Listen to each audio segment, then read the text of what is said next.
안녕하세요 여러분. 오늘의 기사 내용은 나스닥과 S&P 500 지수가 새로운 기록을 경신과 최신 기술, 미디어, 통신 분야 소식 관한 것입니다. 우선 좋아요 버튼을 누르고 채널 구독 및 알림 설정도 잊지 마세요. 여러분의 관심과 지지가 저희에게 큰 힘이 됩니다. 첫 번째 소식은 월스트리트 저널의 기사를 바탕으로 주식시장의 최신 동향을 전해드리겠습니다. 나스닥과 S&P 500 지수가 새로운 기록을 경신하며 바쁜 한 주가 시작되었습니다.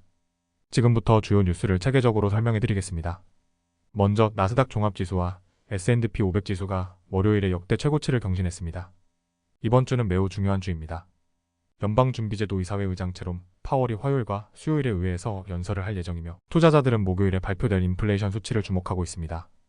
금요일에는 JP모건, 체이스를 포함한 주요 은행들의 분기 실적 발표가 예정되어 있어 실적 시즌이 본격적으로 시작될 것입니다. 해외 시장으로 눈을 돌려보겠습니다. 프랑스에서는 국민연합이 예상치 못하게 의회 선거에서 3위를 차지했지만 시장은 대체로 순조롭게 받아들였습니다. 이로 인해 프랑스 CAC 40 지수는 0.6% 하락했습니다. 다음은 월요일 늦은 시간 기준 주식시장의 세부 동향입니다. 나스닥과 S&P 500 지수는 약간 상승했지만 다우 산업지수는 하락했습니다. 10년 만기 국채 수익률은 4거래일 연속 하락하여 금요일에 4.272%에서 4.267%로 마감되었습니다. 특히 칩 관련 주식이 상승세를 보였습니다. 슈퍼마이크로 컴퓨터 인텔 어드밴스드, 마이크로 디바이서즈는 S&P 500에서 가장 높은 성과를 낸 주식 중 하나였습니다. 반면 나이키 주가는 3.2% 하락하여 4년 만에 최저치를 기록했습니다. 이는 지난달 실망스러운 분기 실적 발표에 여파가 계속되고 있기 때문입니다.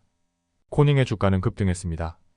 TV 화면과 스마트폰용 유리 제조 업체인 코닝은 인공지능 AI의 힘을 얻어 판매 지침을 높였습니다. 이는 투자자들에게 긍정적으로 작용했습니다.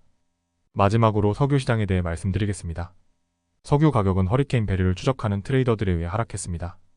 이번 주 후반에는 국제에너지기구와 OPEC의 월별 보고서 발표가 예정되어 있어 석유 시장의 변동성이 예상됩니다.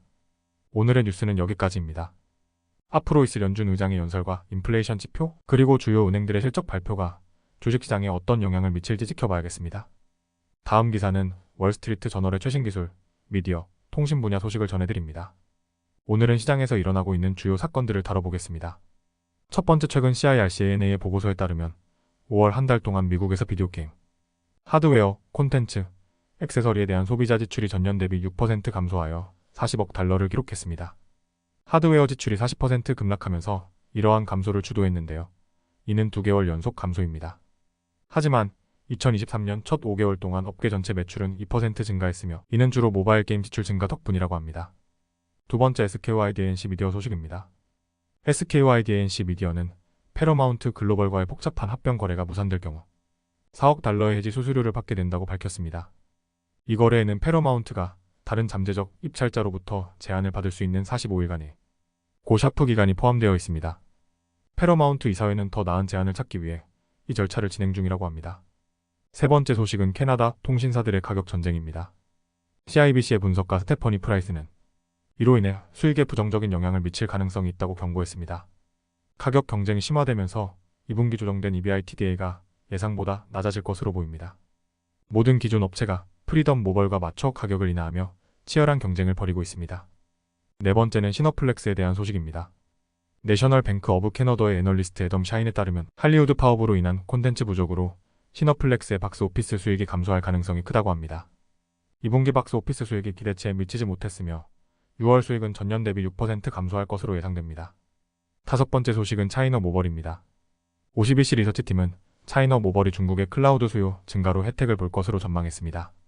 이 회사는 클라우드 컴퓨팅 사업을 통해 증가하는 중국 소비를 포착하고 있으며 주가는 올해 항생지수를 앞지르고 있습니다. 여섯 번째는 딜리버리 히로에 대한 소식입니다. 모건 스탠리 분석가들은 이 회사의 자유 현금 흐름이 단기적으로 감소할 수 있다고 전망했습니다. 이는 반경쟁 행위 혐의로 인한 벌금 증가 때문입니다. 하지만 2025년에는 긍정적인 흐름으로 돌아설 것으로 보입니다. 마지막으로 QAISHOU 테크놀로지에 대한 소식입니다. 제프리즈 분석가들은 이 회사의 2분기 총 상품 가치 성장이 예상보다 낮을 가능성이 크다고 밝혔습니다.